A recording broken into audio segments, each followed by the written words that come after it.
Olá, meus irmãos. Chegamos hoje ao final do estudo sobre religiões e seitas. Já ficamos conhecendo nas últimas quartas características de algumas religiões e seitas. Nesse estudo de encerramento, eu quero destacar a história dos papas da Igreja Católica. É impossível falar em religião sem mencionar esses homens que comandaram durante os séculos e ainda comanda o catolicismo romano, a maior instituição dentro da maior religião do mundo, que é o cristianismo. Antes do V século, o título Papa, de origem latina, era aplicado aos altos oficiais da Igreja, e especialmente aos bispos. Só depois de meados do V século que apenas os bispos de Roma foram chamados de Papa. Esses bispos passaram a ter autoridade total sobre a Igreja do Ocidente. A Igreja Católica se apoia nas palavras de Jesus a Pedro em Mateus 16:18. Tu és Pedro, e sobre essa pedra edificarei a minha igreja. E defende que Pedro seria o chefe universal da igreja e que a sua autoridade seria transmitida aos seus sucessores numa sucessão apostólica. As primeiras gerações de cristãos não entenderam as palavras de Cristo dessa maneira. Tanto que não se vê em todo o Novo Testamento qualquer noção de que Pedro tenha ocupado uma função formal de liderança na igreja primitiva. Vale salientar que os historiadores não encontram uma base absolutamente segura para afirmar que Pedro sequer tenha estado em Roma. Quanto mais para admitir que ele tenha sido o primeiro bispo daquela igreja.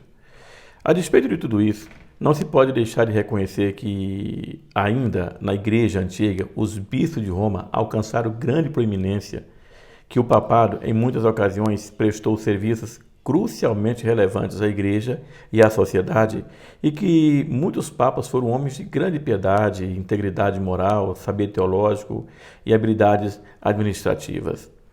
Ao longo dos séculos, muitos dos principais adventos da história do cristianismo nas áreas de teologia, organização eclesiástica e relações entre a igreja e a sociedade tiveram conexão com a instituição papal.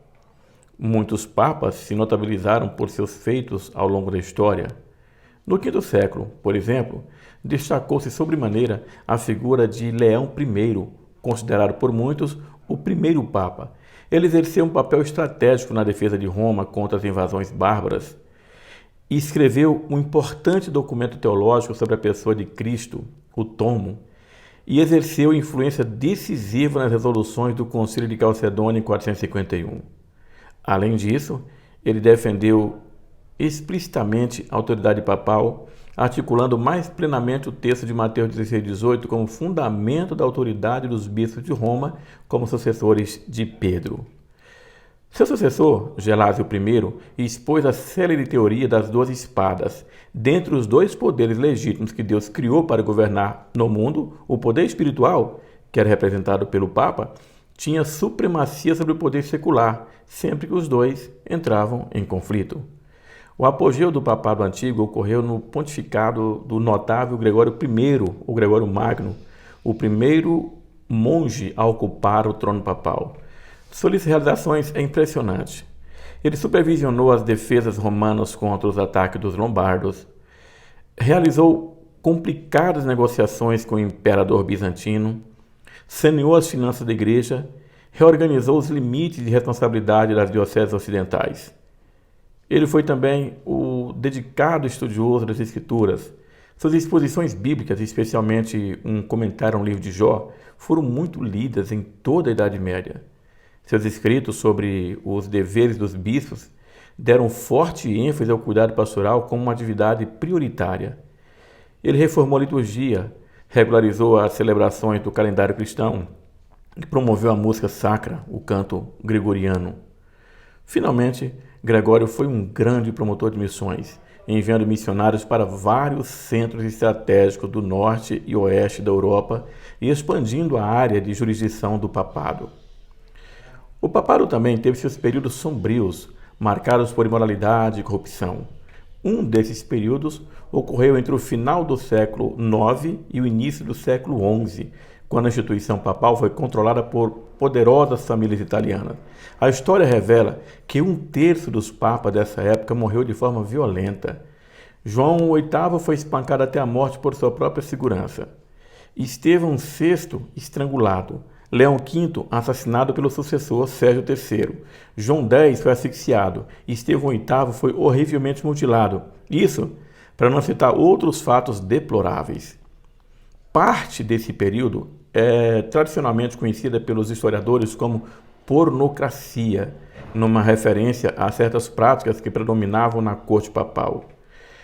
O ápice do poder papal ocorreu no pontificado de Inocêncio III, considerado o papa mais poderoso de todos os tempos, aquele que, de fato, concretizou o ideal da cristandade, ou seja, uma sociedade plenamente integrada sob a autoridade dos reis e, especialmente, dos papas. Ele foi o primeiro a utilizar o título Vigário de Cristo. O papa não era somente representante de Pedro, mas também do próprio Jesus. No século XIV, a igreja chegou a ter 3 papas ao mesmo tempo.